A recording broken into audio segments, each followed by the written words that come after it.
వరకు మెరుగుపరిచే ప్రయత్నం చేశాం. ఇంకా చేయవలసిన అవసరం చాలా ఉంది. 1 by 1 అన్నీ కూడా క్లియర్ చేసుకుంటూ ముందుకు పోతున్నాం. కాబట్టి దయచేసి అందరూ కూడా సహకరించవలసిందిగా నేను కోరుకుంటూ, స్వచ్ఛ ఆంధ్రప్రదేశ్ విషయంలో మాత్రం ప్రతి ఒక్కరూ పూర్తిగా సహకరించాలి. ఏదో నేను మాట్లాడుతున్నానంటే నా కోసరం మాట్లాడుతున్నానని కాదు, మీకోసరం, మన కోసరం, మన రాష్ట్రం కోసరం.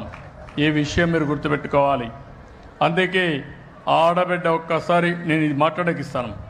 అందరూ లేచి స్వచ్ఛ ఆంధ్రప్రదేశ్ చేద్దాం, మనస్సాక్షిగా చేద్దాం.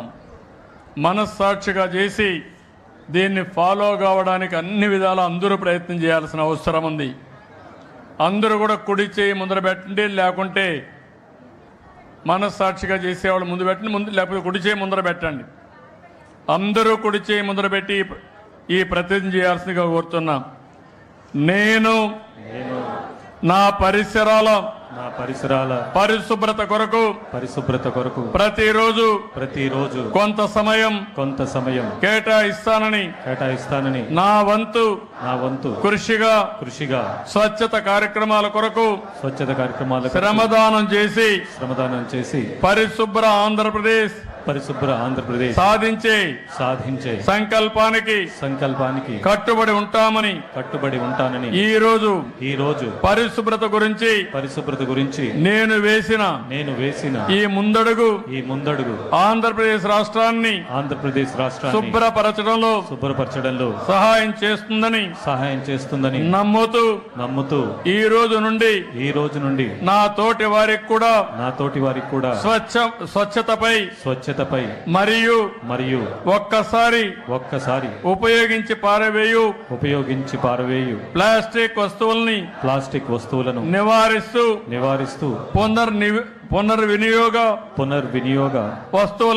వస్తువులను ప్రోత్సహించడంపై అవగాహన కల్పించే దిశగా ప్రయత్నిస్తానని మన ఆంధ్రప్రదేశ్ ని స్వచ్ఛ ఆంధ్రప్రదేశ్ గా తీర్చిదిద్దేటట్లు నా వంతు కృషి చేస్తానని ప్రమాణం చేస్తున్నాను. Thank you. అందరికీ నమస్కారాలు. చాలా ఆ అమ్మాయికి ఒక్కసారి మైక్ ఇవ్వండి. ఇటురామ్మా, నువ్వు ఒక్కటే ఒకసారి రా.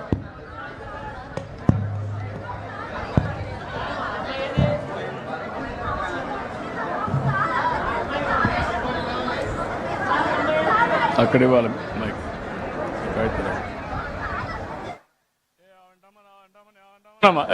రాని అమ్మా, ఆ అమ్మాయి రమ్మ. కాగితాలు ఇచ్చేవాళ్ళు ఈ పక్కన నేను తీసుకుంటాను. రాని అమ్మా, పోలీస్ రాని అమ్మాయి.